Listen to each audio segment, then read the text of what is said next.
Be ready. Start. India's middle classes need better public services. Only then will they grow faster and have meaningful impact. Nirmala Sitharaman recently said that she is from the middle class and therefore identifies with it.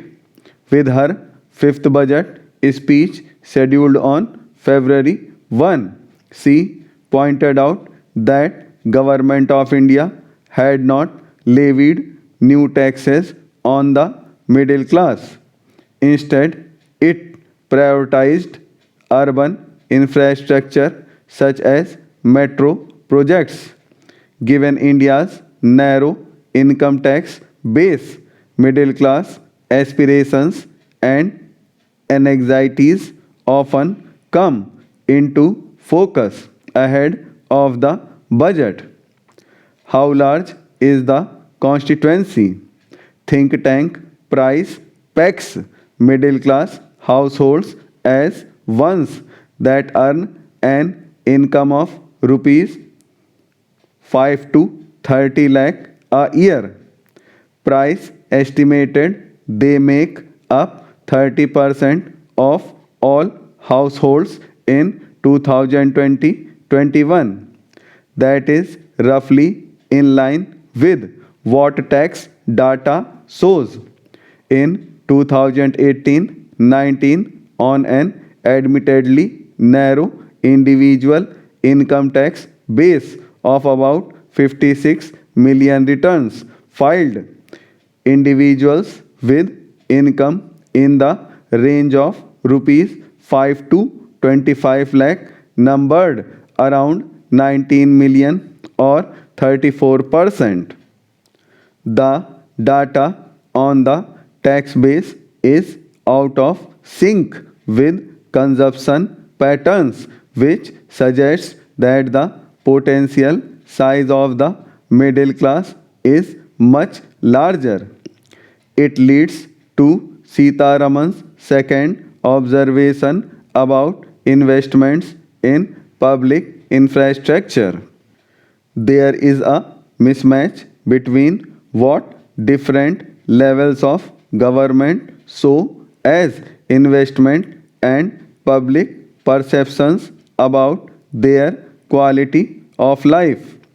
Plenty of anecdotal evidence suggests that an increasing proportion of the middle class rely on private provision of basic services such as transport, healthcare, and education.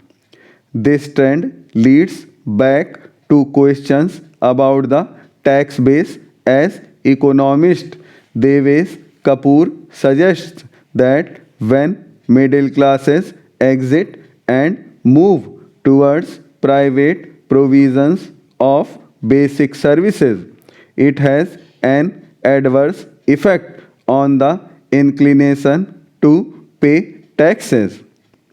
In a separate study on the middle class, Kapoor and his co authors tried to gauge the size of the middle class by asking people to self identify.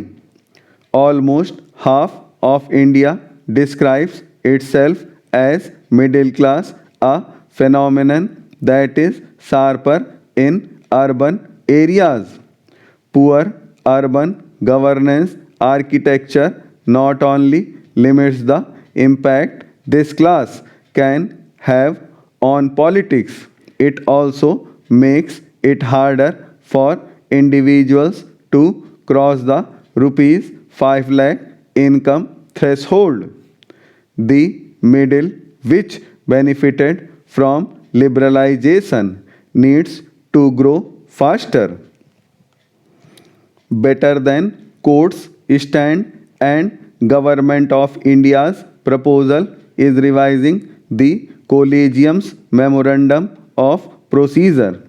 Union Law Minister Kiran Rijijju's letter to CJI DY Chandrachud seeking representation for Government of India in the Collegium and consultations with states signals another front being opened in the center Supreme Court standoff.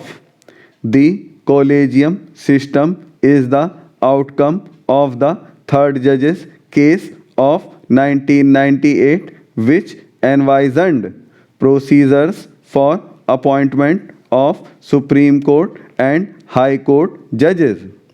Subsequently, a Memorandum of Procedure MOP was finalized following consultations between the Centre and Supreme Court. The only way Government of India's new proposal can be implemented is if SC agrees to revisit the second and third judges' cases. But this is a bad idea. It is Parliament that must do the law making Parliament into a bystander while the executive proposes and the judiciary decides how to frame the law is bad form. This newspaper has argued for a National Judicial Appointments Commission and believes it deserves another chance. The Constitution bench that scrapped NJAC did so without having the benefit of seeing it work. Government of India surprisingly has not made another attempt to reenact NJAC. Perhaps Supreme Court can be persuaded this time to watch NJAC at work before inevitable legal challenges to it are taken up. After all, such wait and watch has been the SC modus to challenges against demonetization, electoral bonds, Article 370, CAA, etc. An alternative course is to revise the Memorandum of Procedure as directed by the 5-judge NJAC bench in a subsequent order. This order laid special emphasis on making the Collegium more transparent through appropriate revisions to the MOP through recording minutes of Collegium discussions, including dissension, setting up secretariats for each High Court and Supreme Court for better management of the process, clear eligibility criteria for appointment of High Courts and Supreme Court, and a mechanism to deal with complaints against judgeship candidates.